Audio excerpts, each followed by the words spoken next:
Welcome back to Resilient Events. I'm Marisa Cali, and you may not be aware, but Jon is taking a current break from recording with me for Resilient Events. So I'm here doing it on my own, and I hope that you will stay for the full episode.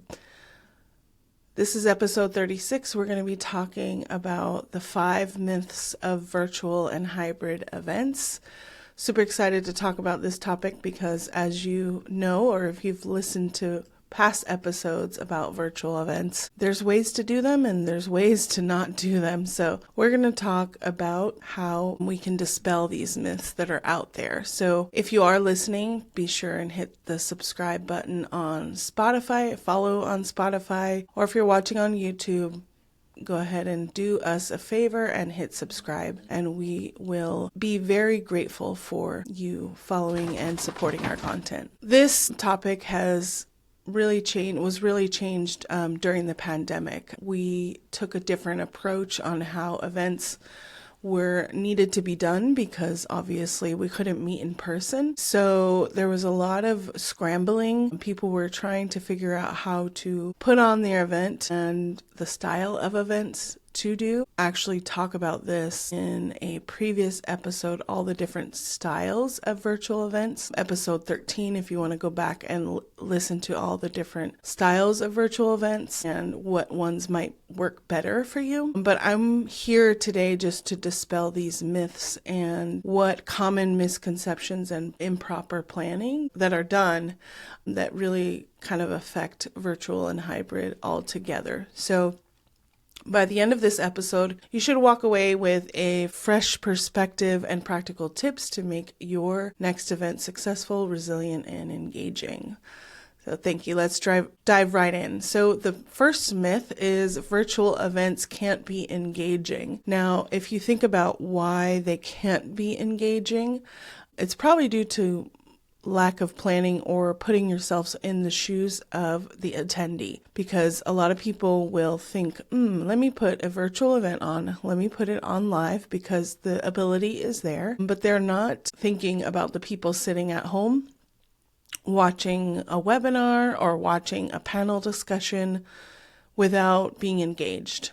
Now, you have to think about that from the strategy perspective in the beginning. You're in your bubble of information. Everyone wants to know what you have to talk about. But if you're not engaging with the people that might want to know about your stuff and want to learn about your mission and get more clarity on that, then you are not really thinking about your audience. You're thinking just about doing the event, turning on the camera, and going live. So interactive things like polls, Q&A, breakout rooms can all really boost engagement. I recently did a webinar. It was a 90-minute webinar total. The beginning was announcements, which could be a little boring, but has to be done because sponsors need to be mentioned. And then before they got into the content, they went straight into the breakout rooms. And that was for 15 minutes. So imagine 15 minutes of facilitated networking in a virtual event. You kind of get to know who you're watching this webinar with, and it was really good feedback. We got almost instantaneously that they really loved the questions that were posed, and it wasn't just like who you are, what do you do? There was a interesting, engaging question that was posed to everyone in the breakout room, and it didn't necessarily have to relate to the topic because they didn't know the content yet. They just wanted to get to know each other. And that was really, from what we heard, was really beneficial for those who had attend the webinar, those who were there and present. And in that case, there was about, I believe there was 22 people live on the webinar. And that was about 35 registered. So you're having maybe 60-70% of your attendees that registered showing up and ready to engage. So all of that to be said, engagement comes from thoughtful design, not just the format of how you're presenting the Myth number 2, hybrid events are too complicated to manage. Now, yes, they can be. It depends on how complex you want them to be. So if you are coordinating 2 different audiences, one in person and one virtual, if you're trying to manage tech in person and virtual with one team, then yes, they are too complicated to manage. If you are pre-planning your hybrid event and you understand that it is 2 separate events and 2 different experiences, not necessarily with full budgets. Maybe there is a component of your budget that is tied to virtual, and maybe it's not running asynchronous with your in-person event. Maybe it's something else. You can really do a really unique hybrid event if you are pre-planning and focusing on, again, the attendee journey and prioritizing key elements instead of trying to do it all. So I've seen events where they just put up a camera in front of the keynote speaker, and the keynote speaker doesn't even really know that there's a virtual event. They just know that there's a camera in their face, and unless there's an agreement between the speaker, the panel, or whoever is on stage that there is a virtual audience or there's a virtual host that's engaging the online audience, then that's definitely something that you might want to consider when you're considering a hybrid event or how you are going to engage that virtual audience that could not be there in person. And one other thing I wanted to share, elaborating on the different experience. So I have been part of a event where before the in-person, there was a virtual component that did introduce the topics. It kind of gave some homework for the in-person event and really got people involved in the content and the speaker and the panel prior to the event. So it was interesting to see how that came together because I was an attendee in that sense, and it really kind of brought me closer to the content and felt like I was actually already at the in-person event. So that's one way of approaching a hybrid event, maybe in the same week, maybe in the same month. It could be a couple months before. I like to take the holistic approach to events where it's not just that one day, that half day, or the 2-3 days of being in person. There's a lot of different ways to engage your attendees, and it's not too complex to manage. It just depends on how you intend to utilize resources that are for you and maybe do some streaming ahead of time. So speaking of streaming, my myth 3 is live streaming is the same as hosting a full event. Now this goes a little bit into what I was talking about with myth 2, but a live stream is passive viewing. You have a camera up, they're watching the stage, and you're just watching. It's kind of like the old school webcams that you used to be able to look at traffic, or my father used to look at surfing, the live webcams, and just to check how the water was, if it was worth going down to the beach. And that was, if it was bad weather or whatever. But looking at him, looking at those styles of videos is literally just a passive viewing. You're just watching something that's going on. You're observing what's going on the stage. You're observing the audience moving around, but there's not a lot of engagement. The reason this is a myth is because a lot of people will do that. And it's like they're just broadcasting from the room. There's no storytelling. There's no connection. There's no planning around engaging that audience behind the live streamed content. You could also integrate a virtual or live audience host that can blend the two. You don't have to do the full, I'm engaging the on-stage audience with the virtual audience. There's a lot of different ways to approach that. It comes down to strategy and event design, which we can talk about. I definitely have seen a lot of virtual events and know what works. And sometimes it just is about having more people there from your team that can be recognizable faces or people that will, get the vibe flowing and the engagement pumping. All right, the next myth number 4.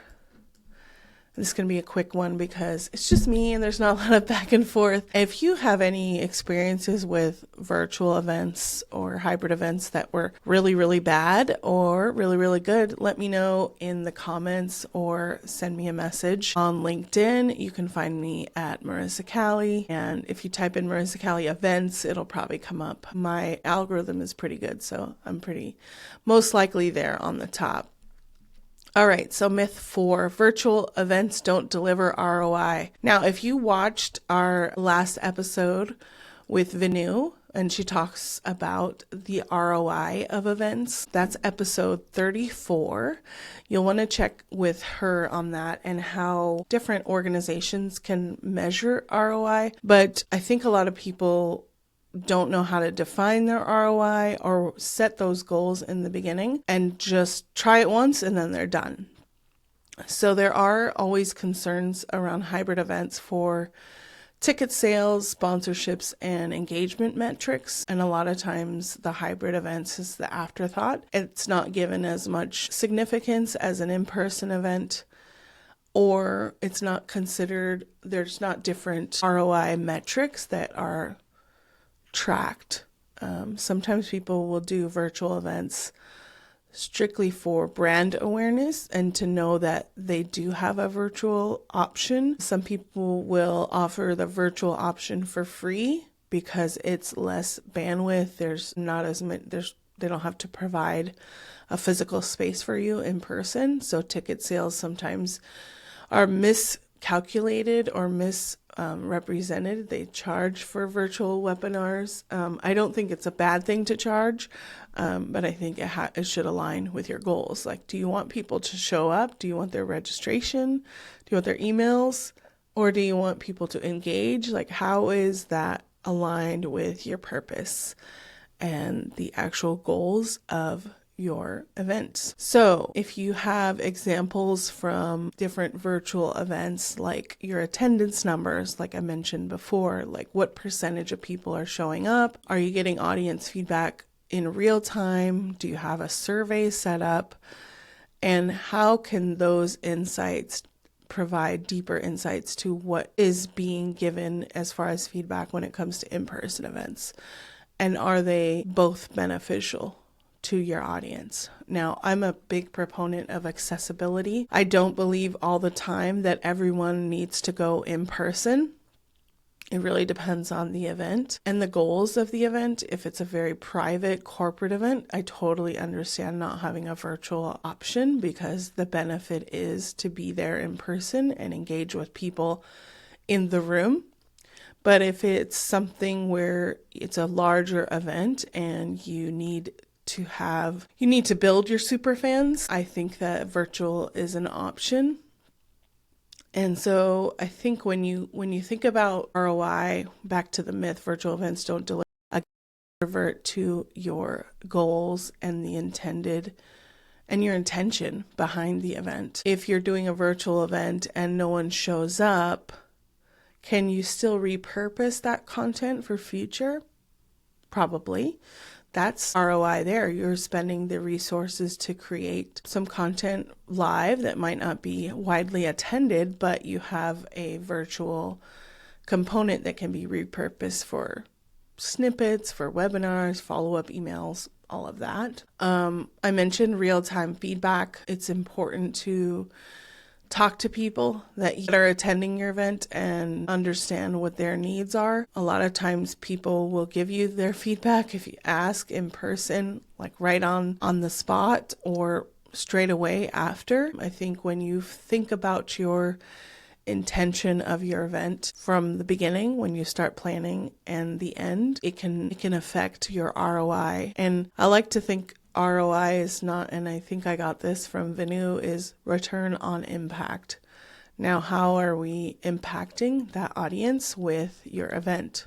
Thinking about that. And the fifth myth is audience engagement is impossible online. Well, I gave you an example of a webinar that I was on last week that I helped actually produce. And this was for Meeting Professionals International. And it was a learning educational webinar for meeting and event professionals in Tennessee and Ohio. And you're right. A lot of people might be putting on the webinar just to listen, but the way it was designed for engagement, audience engagement. You also need to know the speaker. Like, are they well versed in how to engage with an audience online? Are they making conversation? Are they integrating Q&A? This is really important when you are choosing your speaker. Now, they may be, we're well into the age of speaking online, but people still don't feel comfortable with it. They're not open to the flexibility. They don't have the tech resolved, or they're not working with someone like myself that can help alleviate those tech concerns. Virtual networking lounges, live Q&A, like I said, gamification can all increase that audience engagement. I'm not really a super fan of gamification because I feel like if there's nothing in it for me, then I probably won't participate. I'll just watch. But that's my personal opinion, and I don't think that it has to be like strictly game, but you can kind of trick people into engaging by offering them something. Who knows what that would be like? It really depends on the audience. If I were to get a free membership to this organization that I'm watching a webinar, well, maybe I will engage. You never know. I don't know what that costs to every organization, but if you think about ways to engage the audience, that is one. You need to have strong facilitators and clear instructions. There are people who can pop in and offer the advice and be great on camera and be great facilitators. And there's some people who do not ever want to be on camera, don't ever want to be in the stage of leading an audience if they have to, but find those people. There are people that can literally just hit record or get on a Zoom and be put in the position because they're comfortable with the technology, they're comfortable with the topic, and it will benefit your brand and your business by having a facilitator and pay them for it. We did in a previous all-day training, they did icebreakers, but they also did polls to engage the breakout rooms. And each breakout room had a facilitator. So there wasn't this awkwardness when people went to breakout rooms, or even if you're in a bigger platform and there are rooms, there's someone there to be able to guide and make people feel comfortable and call people out if they're quiet or if their cameras are off. That might make some introverts terrified, but I feel like it's just like if they're showing up, that means that they are open to potentially engaging. So go for it and try not to think too much about making someone uncomfortable because they're showing up.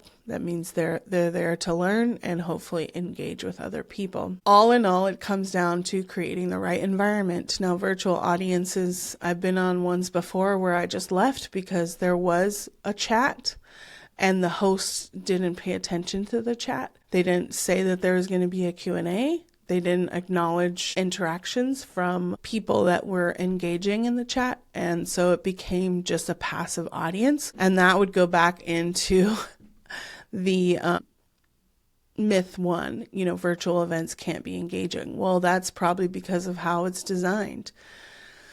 So let me cover the myths again, and hopefully you've found some reasons of why these are myths about virtual and hybrid events. Virtual events can't be engaging. I disagree. Hybrid events are too complicated to manage. They can be. Live streaming is the same as hosting a full event. Not true. Virtual events don't deliver ROI. What's your ROI? What would tell me that it's actually a return on the investment? And audience engagement is impossible online. Those are the 5 myths I wanted to cover. These are the truths about virtual events. Virtual events can be engaging. Hybrid events don't have to be overly complicated. A live stream is not the same as a full in-person event. Virtual events do deliver ROI when done strategically, and that could be return on impact. And engagement is impossible if you design for interaction. The key to resilient events, whether virtual, hybrid, or in person, is thoughtful planning, creativity, and collaboration with the right planners. Don't let outdated myths like the ones I covered hold you back. If you're planning an event and want to rethink your strategy or learn more, I'd love to hear from you. Let me know what topics you'd like me to cover in future episodes of Resilient Events, and we will see you next time. Thank you for listening.